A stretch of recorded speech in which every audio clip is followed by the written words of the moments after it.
Mustafa Kamal Ajaraie আপোনাৰ ঘৰত কেইখন গাহৰি ফাৰ্ম আছে? আপুনি মাহত কেইবাৰ গাহৰি খায়? কিন্তু আপোনাৰ দৰে সেই টুপিক মানে সন্মান ক্ষেত্ৰ অপমান কৰা। আজি মই আপোনালোকক মানে আপোনালোকে দেখাই পাইছে বেকগ্ৰাউণ্ডত মোৰ কাৰ ফটো লগাই আছে মানে এই গাধজনৰ কথা ক'ম মই আপোনালোকক। যিটো মোৰ পাছফালে আছে গাধজন, এই গাধজনৰ কথা ক'ম। এই গাধটোৱে কৈ আছে কি মুছলিমে দুৰ্গা পূজাত মানে পূজাস্থলীত গৈ মা দুৰ্গাক সেৱা কৰিব লাগে। আৰু তেখেতে কৈ আছে মোল্লা মোল্লা শব্দটো। তেখেতে ভাবিছে কি মোল্লাক কিয় টাৰ্গেট কৰে? মোল্লাক কিয় টাৰ্গেট কৰে? আপোনালোকে ভিডিঅ' কাটি নিদিব, অলপমান চাওক। যদি আপোনালোকে মানে সত্য মুছলিম হয় তেতিয়াহ'লে অকণমান ভিডিঅ' চাওক, মই বেছি দীঘলীয়া নকৰোঁ। এখেতৰ নাম হ'ল, এই গাধজনৰ নাম হ'ল মস্তফা কামাল আজাৰী। আচলতে এখেতক আজাৰী পঢ়িটো দিব নোৱাৰি, নিজকে নিজে বেয়া লাগে। গতিকে মই মস্তফা কামাল আজাৰীক কৈছোঁ, মই এটা কথা ক'ম, আপুনি যিবিলাক মন্তব্য দি আছে আপোনালোকে এই ভিডিঅ'টো চাই কিনে আপোনালোকে কমেণ্ট কৰিব। গতিকে মস্তফা আজাৰী যিটো মানে কথা কৈ আছে, যিটো বয়ান কৰি আছে, মই তেখেতক কৈছোঁ আপুনি যে কৈ আছে মুছলিম হ'লে চব ধৰ্মই পালন কৰিব পাৰি। আৰে ভাই, পাগলে কি নকয়, ছাগলী কি নাখায়, এই কথাটো মনত ৰাখিব। ধৰ্ম সদায় এটাই ল'ব লাগিব, এইটো আল্লাই কৈ আছে, ধৰ্ম সদায় এটাই। আপুনি মুছলিম হয়, আপুনি পূজাস্থলীত যাওক, তাতে কোনো বাধা নাই। আপুনি পূজা চাই কিবা চাই থাকক, তাত বাধা নাই। কিন্তু যাই কিনে মা দুৰ্গাক সেৱা কৰাটো সেইটো মানে আল্লাই কোৱা নাই মুছলিমে যাই কিনে মা দুৰ্গাক পূজা কৰক, হিন্দুবিলাকে আহি কিনে মানে ঈদৰ দিনা নামাজ পঢ়ক। এইবিলাক মানে ধৰ্ম সদায় এটাই ল'ব লাগিব, ধৰ্ম সদায় এটাই। আপুনি মনত ৰাখিব, আপুনি হয়তো আমাতকৈ বহুতখিনি জানা, মোৰ হয়তো কওঁতে ভুল হ'ব পাৰে, গতিকে আপোনালোকে পাৰিলে মাফ কৰি দিব। হ'ল কি আপুনি মানে টুপি ৰাখি দাঢ়ি ৰাখি আচলতে মন্দিৰত গৈ পূজা কৰা, মানে সেই পূজাস্থলীত গৈ মানে পূজা কৰা, তেনেকুৱা আচলতে নহয়। আপুনি যাওক, পূজা চাবই যাওক, তাত কোনো বাধা নাই। আৰু আপুনি মোল্লাবিলাকক কিয় টাৰ্গেট লৈ আছে? আপুনি ফেচবুকত মানে পষ্ট এটা দিছে, অসমত কোনো মোল্লা নাই, কোনো মৌলবী নাই, কোনো কাৰী নাই, কোনো হাফিজি নাই আপোনাৰ লগত মানে যুক্তি তৰ্ক কৰিবৰ কাৰণে।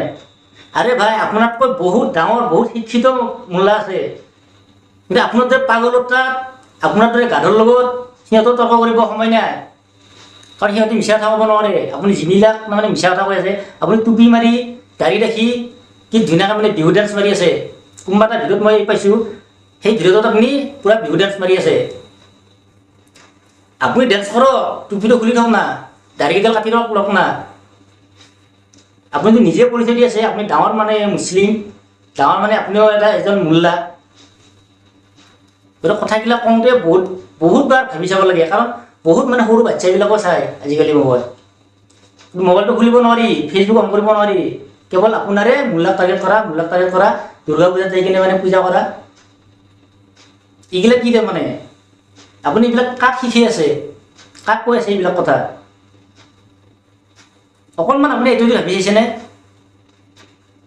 আৰু কোনো মোল্লা নাই, কোনো হাফিজি নাই, কোনো কাৰী নাই আপোনাৰ লগত মানে যুক্তি কৰিব। সিহঁত কি আপোনাৰ দৰে পাগল বুলি ভাবিছে নেকি? সিহঁত পাগল নহয়, সিহঁতে যি মানে যাহা তাহা কথাত যি মানে সিহঁতে ভুগি থাকিব, সিহঁত পাগল নহয়। আপুনি ঘৰত বকি থাকক, ফেচবুক লাইভত এইবিলাক দিব নালাগে। আপুনি কিমানখিনি জানে নাজানো, আৰু আপুনি যদি মোক সোধে গাঁৱলীয়া ভাষাত সোধক না, আপুনি আৰবী ভাষাত সুধিব নালাগে, কোৰাণ পঢ়ি কিনে মোক শুনাব নালাগে, কাৰণ মই কোৰাণ নাজানো। মই যিখিনি মানে সৰুতে মানে যিখিনি মই শিকিছোঁ, মই যিখিনি জানিছোঁ, মই সেইখিনি আধে কৈছোঁ। সেইকাৰণে মই আগতে কৈছোঁ, যদি ভুল মোৰ হ'ব পাৰে, সেইকাৰণে মই আপোনাক মাফ খুজি আছোঁ। গতিকে সেই কথাষাৰ কোৱাৰ আগত বহুত কিবা ভাবিব লাগে। যিটো মানে সৰু চালান যিটো উঠি যাই আছে, সিহঁতে কি কৰিব? নিজৰ ঘৰত খেলি মেলি লাগি দিব। দেউতা ক'ব নহয় বাবা এনেকুৱা কৰিব লাগে, এনেকুৱা লাগে। সেই ল'ৰাজনে কি কৰিব? নহয় দেউতা, মন্দিৰতো যাব পাৰি, পূজা কৰিব পাৰি, অমুক কৰিব পাৰি, তমুক কৰিব পাৰি।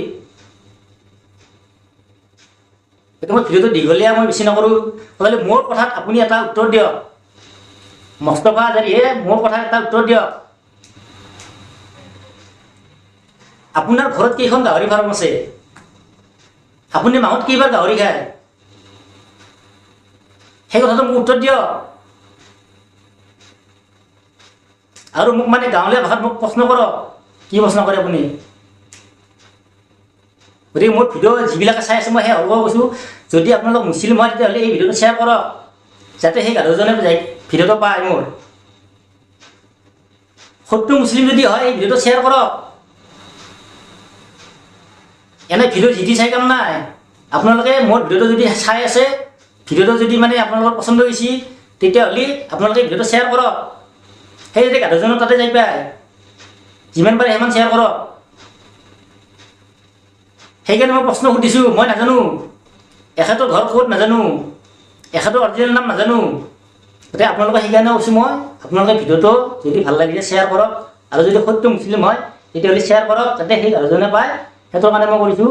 আৰু মুস্তাফা হাজাৰীকো মই এটা কথা মানে অনুৰোধ কৰিছোঁ, আপুনি পাৰে যদি মোক উত্তৰটো দিয়ক। আপোনাৰ ঘৰত কেইখন গাহৰি ফাৰ্ম আছে আৰু মাহত কেইবাৰ গাহৰি খায়? মোক সেই প্ৰশ্নৰ উত্তৰ দিয়ক পাৰে যদি। কাৰণ আপুনিতো কৈছে, নিজে কৈছে, আপুনি নিজে কৈছে চব ধৰ্ম পালন কৰিব পাৰি। যদি চব ধৰ্মই পালন কৰিব পাৰি, চব বস্তুৱে খাব পাৰি। আমিতো আৰু চব বস্তু খাই পোৱা নাই। মোৰ এটা বিশ্বাস হয় আপুনি কেতিয়া খায়ে পাইছে। মোৰতো দেখা নাই, কোনোতো দেখা নাই আপুনি খাইছে নেকি। সেইকাৰণে মই আপোনাক প্ৰশ্ন কৰিছোঁ, প্ৰশ্নটো মোৰ ভুল হ'ব পাৰে। আপুনি মোৰ প্ৰশ্নৰ উত্তৰ দিয়ক। আৰু আপুনি ফেচবুকত মোল্লা কৈ ইমান আটা মাৰি থাকিব নালাগে। আপুনি যি কৰে কৰি থাকক। আপোনাৰ ধৰ্ম বৰ্ধিত হ'ব পাৰে। আপোনাৰতো বেকগ্ৰাউণ্ড আমি মানে চেক কৰা নাই, আপোনাৰতো বেকগ্ৰাউণ্ড আমি নাজানো। আপুনি কি ধৰ্ম লৈ জন্ম পাইছে, কি ধৰ্ম মানে পালন কৰিছে আমিতো নাজানো। আমি এটাই জানো, আমি এটাই ধৰ্ম পালন কৰিছোঁ। যিখিনি জানো সেইখিনিও কৰিছোঁ, নাজানাখিনি বাছ বেলেগ ধৰ্মত যোৱা নাই। মইতো পূজা চাব গৈছোঁ, মই জানে নেকি মই পূজা চাব গৈছোঁ। কিন্তু আপোনাৰ দৰে সেই টুপিক মানে সন্মান খেদা অপমান কৰা সেনেকুৱা মই নহয়। আপুনি পূজা কৰক, তাত বাধা নাই, আপুনি পূজা কৰক। মা দুৰ্গা নহয়, মা কালী যাকে কৰে তাকে পূজা কৰক। আপুনি টুপিটো খুলি লওক, টুপি লৈ কিনে সেৱা কৰিব নালাগে। যিটো ধৰ্মত যিটো মানে পালন কৰিব লাগে সেইমতে যাওক। সেইকাৰণে মই আগতে কৈছোঁ, আপোনাৰ বেকগ্ৰাউণ্ডটো চেক কৰা নাই, আপোনাৰ কেইটা ধৰ্ম নাজানো। আমাৰ কিন্তু এটাই ধৰ্ম, সেই কথাটোৱে জানো। গতিকে ধৰ্মক লৈ ইমান উল্টা পাল্টা কথা বুজি কাম নাই। পাৰিলে মোৰ উত্তৰটো দিয়ক।